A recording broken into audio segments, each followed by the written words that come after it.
अस्सलाम वालेकुम, मेरा नाम ज़ैन कुरैशी है और मैं इस वक्त मौजूद हूँ फ्रांस के शहर लील में। तो भाई हर पाकिस्तानी की तरह हमारा भी एक ख्वाब था कि भी हमने भी अब्रॉड जाना है, चाहे वो किसी भी तरीके से जाएं, लेकिन अब्रॉड जाना है। एक बार अंग्रेज़ों के साथ खड़े होकर तस्वीर ज़रूर खिंचवानी है और सोशल मीडिया पे अलग अलग शहरों के नाम डालकर स्टेटस ज़रूर देने हैं, ताकि सबको लगे कि भाई इस वक्त अब्रॉड में बैठा हुआ है।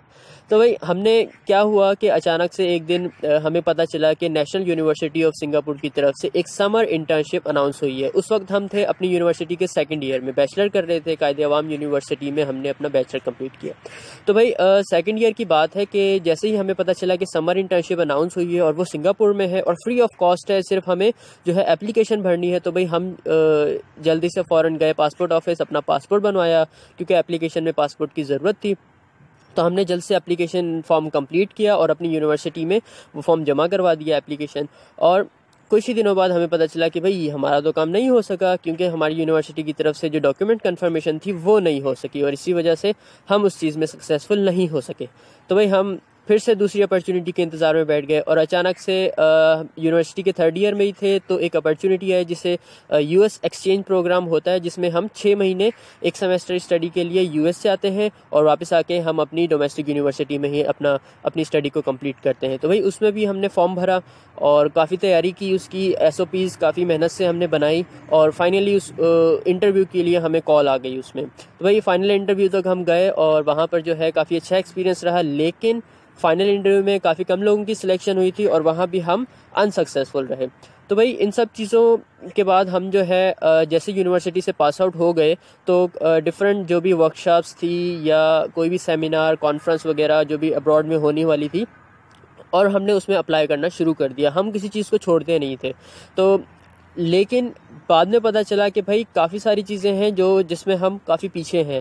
लाइक हमें जो एसओपी या स्टेटमेंट ऑफ पर्पस या पर्पस लेटर जो वो हमसे मांगते हैं, उसमें उनको कुछ ज़्यादा चीज़ों की एक्सपेक्टेशन होती है और हम वो एक्सपेक्टेशन को पूरी नहीं कर पाते। या कभी कभी ऐसा होता है कि हम अपनी एप्लीकेशन को फिल करने में लेट कर देते हैं और first come first serve basis पे वो जो है स्टूडेंट्स की सिलेक्शन हो जाती है। तो भाई हमें ये चीज़ें बहुत देर बाद समझ में आई। तो खैर हमारा ये एक्सपीरियंस जारी रहा, हम अप्लाई करना कभी नहीं छोड़े। और फिर मास्टर्स की एप्लीकेशंस आई, हमने मास्टर्स की डिफरेंट एप्लीकेशंस में अप्लाई किया। पहले साल काम नहीं हुआ, दूसरे साल काम नहीं हुआ, तो हम अपनी जॉब भी कैरी ऑन करते गए और मास्टर्स के लिए एप्लीकेशन फॉर्म भी भरते गए साथ साथ ही। तो आखिरकार आज मैं मौजूद हूँ फ्रांस में और मास्टर्स के सिलसिले में अपनी 1 ईयर मास्टर स्टडी के लिए फ्रांस के शहर लील में मैं इस वक्त स्टडी कर रहा हूँ। तो भाई कहने का मतलब ये है कि अगर अब्रॉड जाना है तो उसके लिए सबसे बेहतर चीज़ ये है कि आप सबसे पहले अपना मकसद बनाएं कि जाना किस सिलसिले में है, इधर जॉब के सिलसिले में या स्टडी पर्पज़ से जाना है। हमारे मुआशरे में अनसर्टेनिटी इतनी ज़्यादा है कि हमें सही तरह से सही मायने में ये चीज़ मालूम नहीं होती है कि हम किस वे में जाएं और हम वहाँ पर ज़्यादा सक्सेसफुल रहेंगे, अपना कैरियर सिक्योर कर सकेंगे। एनीवेज, मैं जब पाकिस्तान से फ्रांस के लिए निकल रहा था तो मैं अभी कतर एयरपोर्ट पे ही पहुंचा था, तो मेरे पास काफ़ी सारे मैसेंजर पे जो है मैसेजेस आना शुरू हो गए थे। तो वो थे पाकिस्तान के डिफरेंट शहरों में रहने वाले स्टूडेंट्स के, और उनके सवालात थे कि भाई किस तरह से आपने अप्लाई किया, हमें भी गाइड करें और ब्ला ब्ला इस तरह के जो भी सवालात होते हैं। जब भी कोई जाता है तो हम उससे ज़रूर ये सवाल करते हैं और करने भी चाहिए, क्योंकि वो बंदा उस एक्सपोजर से गुजर चुका होता है तो वो आपको अच्छी तरह से गाइड कर सकता है। तो खैर कतर एयरपोर्ट पे पहुंचा तो वहाँ पर काफ़ी सारे मैसेजेस आए, लेकिन टाइम की कमी की वजह से उस वक्त मैंने उनको रिप्लाई नहीं किया, लेकिन फ्रांस आने के बाद मैंने उनको सबको रिप्लाई किए थे।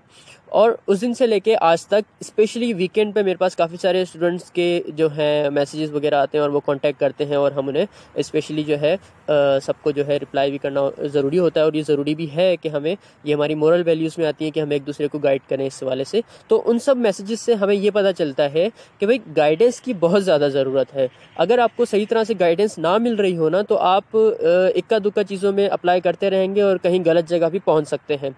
और उसी के साथ साथ अगर आपको पहले से मालूम हो कि कौन सा मुल्क आपके लिए ज़्यादा बेहतर है, कहाँ आप अपने फ्यूचर के लिए ज़्यादा अपॉर्चुनिटीज़ को सिक्योर कर सकते हो, या कौन कौन से एडमिशन प्रोसेस हैं जिनसे आपको गुजरना होता है, तो आपके लिए वो सवालात बहुत आसान हो जाते हैं और उनके जवाब मिलने के बाद आप काफ़ी तहम्मुल मिजाजी से काम कर सकते हैं। तो भाई मैं इस वक्त मौजूद हूँ फ्रांस में और किसी भी किस्म का स्टूडेंट को कोई भी सवाल हो तो वो मुझसे कांटेक्ट कर सकता है। मैं ये तो नहीं कह रहा कि मेरे पास आपके सारे सवालात के जवाब होंगे, लेकिन आपके बहुत सारे सवालात को मैं कुछ सवालात में ज़रूर तब्दील कर सकता हूँ या आपको किसी सही जगह पे डायरेक्ट कर सकूँगा। तो भाई उन काफ़ी स्टूडेंट्स में से मेरे पास कुछ स्टूडेंट्स ऐसे भी थे जो अपनी यूनिवर्सिटी के मतलब बैचलर के फर्स्ट ईयर में स्टडी कर रहे थे और वो मास्टर्स के लिए पूछ रहे हैं कि भाई हम किस तरह से वीज़ा बनाएंगे, किस तरह से अप्लाई करेंगे, कौन कौन से रिक्वायरमेंट्स होंगी, एडमिशन रिक्वायरमेंट्स होती हैं, या पासपोर्ट कैसे हम बनाएं, ये वो इस तरह के सवाल थे। तो भाई आप पहले से ही अपने बैचलर के फर्स्ट ईयर में हैं, तो इस वक्त आपका मेन फोकस अपनी बैचलर पे होना चाहिए। जब आप थर्ड ईयर क्रॉस कर जाते हैं तब आप सोचें कि भाई अब मैं अपनी रिक्वायरमेंट्स को किस तरह से कंप्लीट करूंगा।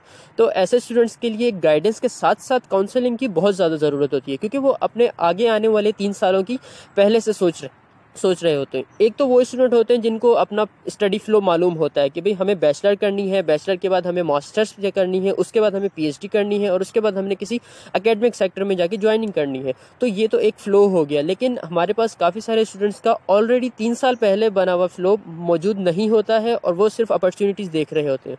इसकी वजह यह है कि भाई माशरे में अनसर्टेनिटी बहुत ज़्यादा है। तो भाई आज आप लोगों को जो भी सवालात हों आप मुझसे कर सकते हैं, मुझसे कांटेक्ट कर सकते हैं।